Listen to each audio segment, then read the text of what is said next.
Vince McMahon का जन्म 1945 में हुआ था, लेकिन उनकी रेसलिंग की दुनिया में एंट्री पहले से ही तय थी। उनके पिता पहले से ही एक सफल प्रमोटर थे और WWF को चला रहे थे, लेकिन विंस जूनियर के सपने अपने पिता से कहीं ज्यादा बड़े थे। जब उन्होंने 1982 में अपने पिता से WWF खरीदा तो उनके मन में एक क्रांतिकारी योजना थी। वह रेसलिंग को सिर्फ एक लोकल स्पोर्ट्स इवेंट नहीं, बल्कि एक ग्लोबल एंटरटेनमेंट फिनोमिना बनाना चाहते थे। 1980 के दशक में विंस ने कुछ ऐसे फैसले लिए जो किसी भी प्रमोटर के लिए बेहद रिस्की थे। उन्होंने क्षेत्रीय प्रमोशंस की पारंपरिक व्यवस्था को तोड़ा और WWF को पूरे अमेरिका में फैलाने का फैसला किया। इसी दौरान उन्होंने हल्क होगन को साइन किया और रेसलिंग की दुनिया को हल्का मेनिया का स्वाद चखाया।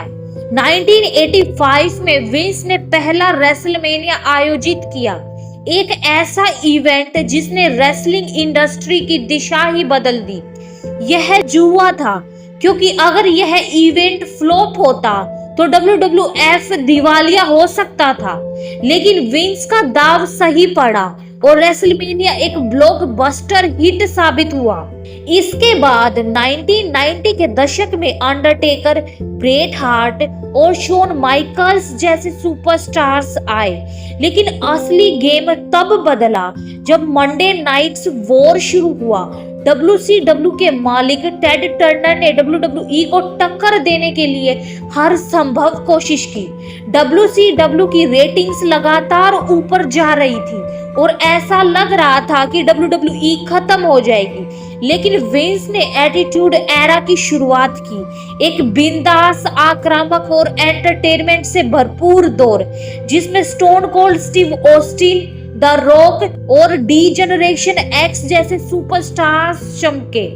विंस ने खुद मिस्टर मैकमैन नाम से एक कैरेक्टर अपनाया जो ऑस्टिन के सबसे बड़े दुश्मन के रूप में उभरा। 1999 तक WWE ने WCW को पूरी तरह हरा दिया और कुछ सालों बाद विंस ने WCW को खरीदकर अपने सबसे बड़े दुश्मन को खत्म कर दिया। अब वह रेसलिंग की दुनिया के सबसे बड़े बादशाह बन चुके थे।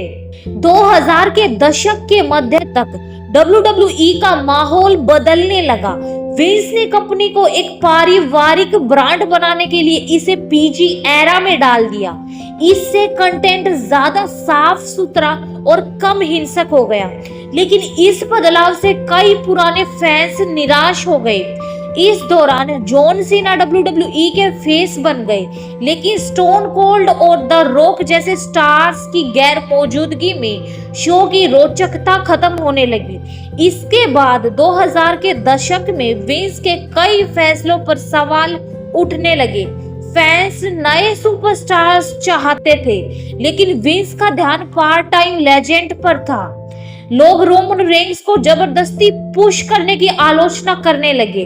दूसरी ओर ट्रिपल एच ने NXT ब्रांड को खड़ा किया, जो फैंस को ज्यादा पसंद आ रहा था। धीरे धीरे लोगों को लगने लगा कि विंस का क्रिएटिव जादू खत्म हो रहा है, लेकिन असली झटका तब लगा जब 2022 में विंस पर गंभीर आरोप लगे। कुछ पूर्व कर्मचारियों ने उन पर अनुचित व्यवहार और कंपनी के पैसों का गलत इस्तेमाल करने का आरोप लगाया। यह मामला इतना बड़ा हो गया कि विंस को CEO पद से इस्तीफा देना पड़ा और उनकी जगह उनकी बेटी स्टेफनी मैकमैन और ट्रिपल एच ने ले ली। हालांकि कुछ समय बाद विंस वापस आ गए, लेकिन अब WWE पर उनका पूरा कंट्रोल नहीं था। 2023 में उन्होंने कंपनी को एंडेवर ग्रुप को बेच दिया, जिससे WWE और UFC एक हो गई। लेकिन इस एकता से कुछ ही महीनों बाद खबर आई कि विंस ने WWE को पूरी तरह छोड़ दिया। यह एक युग के अंत जैसा था। विंस मैकमैन ने WWE को एक छोटे प्रमोशन से $1 बिलियन कंपनी बना दिया। उन्होंने रेसलिंग को ग्लोबल लेवल पर पॉपुलर किया और एक ऐसे इवेंट क्रिएट किए जो दर्शकों तक याद रखे जाएंगे। लेकिन उनके पतन से यह भी सीखने को मिलता है कि कोई भी हमेशा टॉप पर नहीं रह सकता। समय बदलता है और अगर आप बदलाव को नहीं अपनाते तो एक दिन आपको पीछे हटना ही पड़ता है।